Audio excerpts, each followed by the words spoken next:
আমরা বারাটাং থেকে এবার যাচ্ছি ডিগলিপুরের উদ্দেশ্যে। মাঝে আমরা কদমতলা বলে একটি জায়গায় লাঞ্চ করব, তারপর আবার রওনা দেব। আর আমরা আজকে নাইট স্টে করব মায়াবন্দরে নাইট স্টে করে আমরা সেখান থেকে আবার কালকে সকালে ভোরে আবার বেরোবো ডিগলিপুরের উদ্দেশ্যে। আপাতত আমরা এখন যাচ্ছি।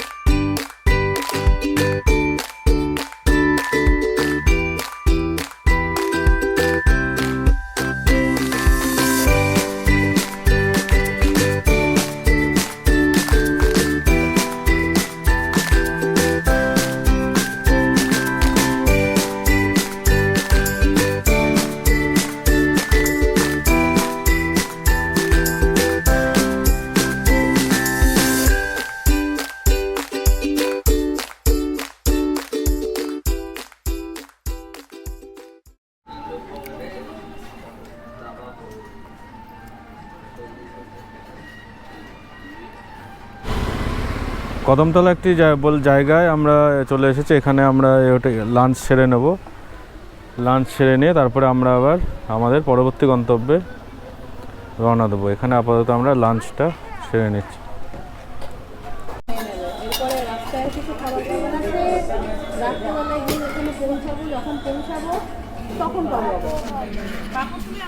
পাঁপড় খাবে না, যা খাবি সেগুলো খা। আপাতত এখানে কি দিয়েছে? সবজি, ভাত, স্যালাড, আর এটা কি আলু তরকারি, পাঁপড়। এখানে ডাল আছে। কি এটা? এটা ঝোল টাইপের। ওই ডালের সঙ্গে সবজি, এটা মাছ। কি একটা মাছের নাম বললো, নাম বলে গেছে। আমাদের খাওয়া দাওয়া শেষ হলো। এবার আমরা রঙ্গত মায়াবন্দরের উদ্দেশ্যে রওনা দেব। সেখানে মায়াবন্দরে আমরা নাইট স্টে করব। আর রঙ্গতে দুটো আমাদের সাইট সিন আছে, দুটো বিচ দেখে আমরা মায়াবন্দরে স্টে করব। আমরা এখন রঙ্গত বাজারের উপর দিয়ে যাচ্ছি। এখানেও থাকার জায়গা আছে, হোটেল আছে। তবে আমরা রঙ্গতে থাকবো না, আমরা চলে যাব মায়াবন্দরে। মায়াবন্দরে আমরা আজকে থাকবো। রঙ্গত থেকে যাওয়ার পথে দুটো বিচ পড়বে, সেগুলো আমরা এখানে কভার করব। রঙ্গতটা দেখিয়ে দিলাম। এখানে অনেকেই এখানে নাইট স্টে করে।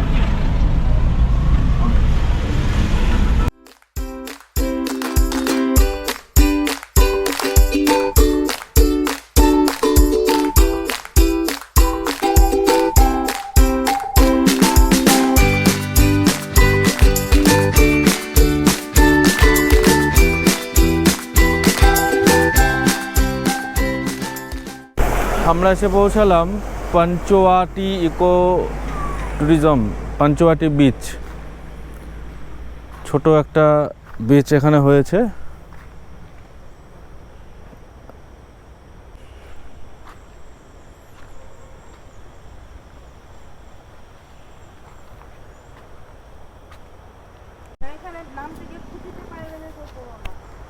সব ক্লান্ত হয়ে গেছে। খুঁটিতে বেঁধে কেউ পড়ো না।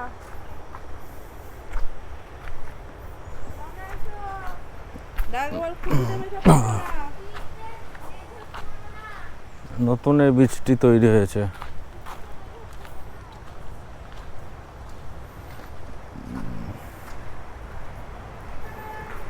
এটা রঙ্গতে পড়ছে।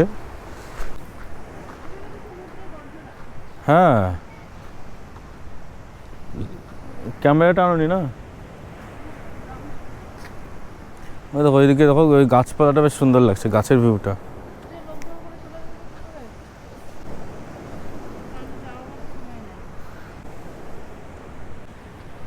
কত পোকা।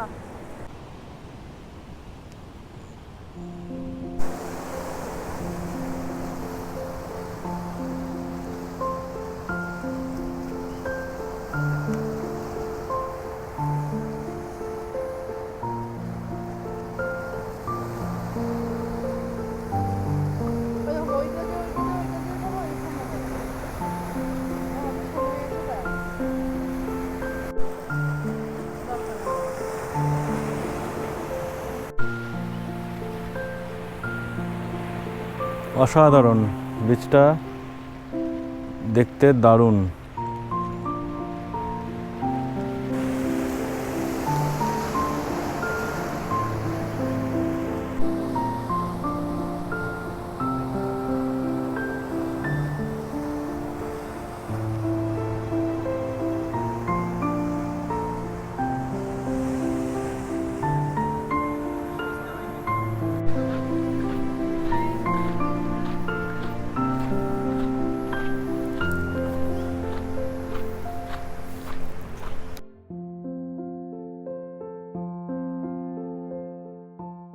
আমরা ধানিনালা বিচ আছে সেখানে আসলাম, আর ম্যানগ্রোভ ওয়াকওয়ে আছে, সেখানে আমরা একটু হেঁটে যাব, একটা নতুন রোমাঞ্চ হবে আমাদের।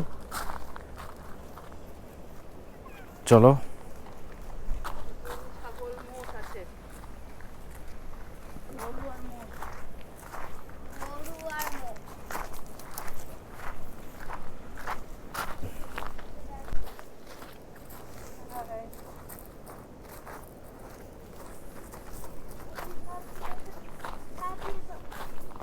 চলো।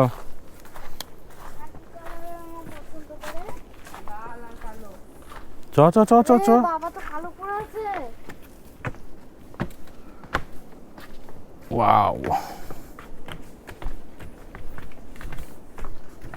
সন্ধ্যে হয়ে গেছে, প্রায় সন্ধ্যে হব।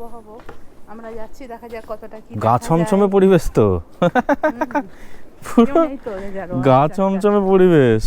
আর এই বিচে যাওয়ার রাস্তাটা বেশ দারুণ।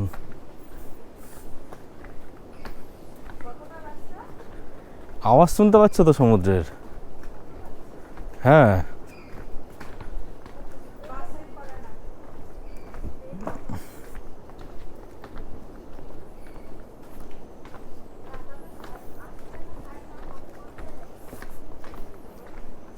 নতুন অভিজ্ঞতা, নতুন এনার্জি।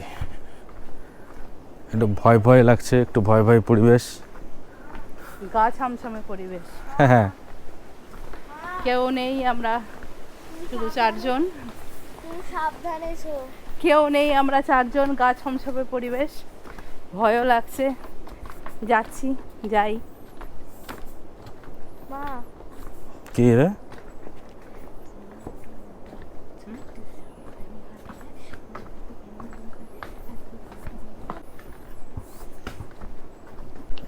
সেই আজকে ভোর 3টের সময় বেরিয়েছি, এখনও গাড়িতেই বসে আছি, বিভিন্ন জায়গা ঘুরছি, এক্সপ্লোর করছি। যাওয়া যাক।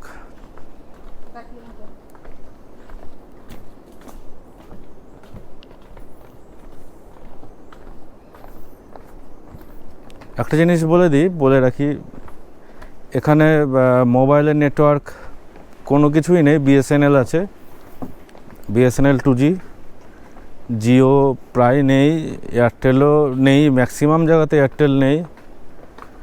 রঙ্গতে আছে, আর মায়াবন্দরে হয়তো আছে, আর অন্য কোথাও পাওয়া যাবে না। বিএসএনএল 2G মোটামুটি আছে কিছু কিছু জায়গায়। যাই হোক, নেটওয়ার্ক ছাড়াই প্রকৃতির মাঝে ভালোই লাগছে। সারাদিনের মোবাইল ছাড়া। হ্যাঁ, এই দেখো স্লিপারি আছে তো, রাস্তা খুব স্লিপারি হয়ে গেছে। মোবাইল ছাড়া সারাদিন আমরা থাকতে পারি না, সারাক্ষণ নেটওয়ার্ক খুঁজে বেড়াই কী করে আমরা কখন কোন খবর আসছে সেটা দেখার। কিন্তু এখানে এসে সেই মোবাইলটাকে ভুলে যেতে হচ্ছে। ভালো লাগছে কিভাবে মোবাইল ছাড়াই একটা দিন চলে যায়, প্রকৃতির মাঝে প্রকৃতি দেখতে দেখতে কী করে সময় কেটে যায়। কোনো রকম কোনো মোবাইলের প্রয়োজন পড়ে না।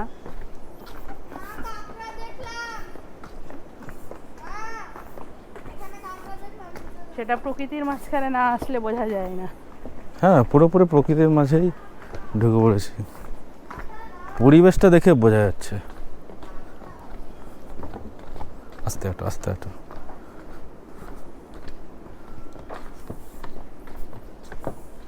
সমুদ্রের গর্জন শোনা এইদিকে না আসলে এইগুলো অন্তত মিস করতাম। সমুদ্রের গর্জন শোনা গেলেও খুব একটা কাছে নয়। না, অনেকটাই।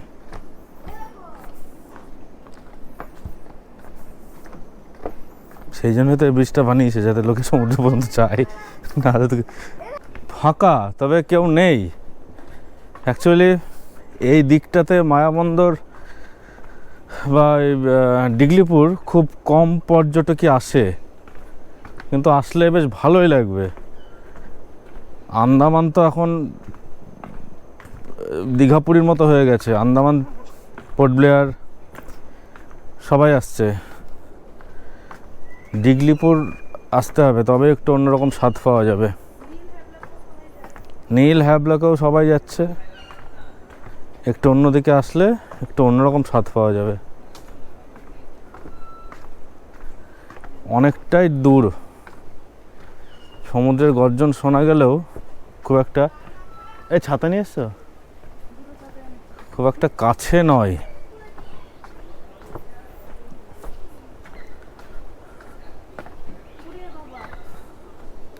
এই এটা হচ্ছে ব্ল্যাক ম্যানগ্রোভ।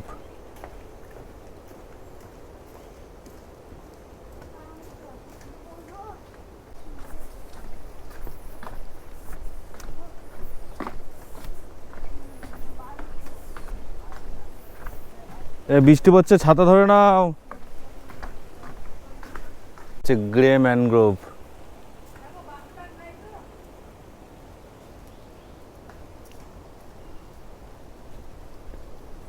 ওয়েদার খারাপ হয়ে যাচ্ছে, বৃষ্টি চলে আসলো, তো আমরা আর এর শেষ মাথা দেখতে পেলাম না, কতটা এর শেষ। তারপরে একটা বিচ আছে, তো আর রিস্ক নিলাম না, আর কেউ নেই, একদম পুরোপুরি ফাঁকা, কেউ নেই, ওই জন্য একা যেতে সাহস পাচ্ছি না।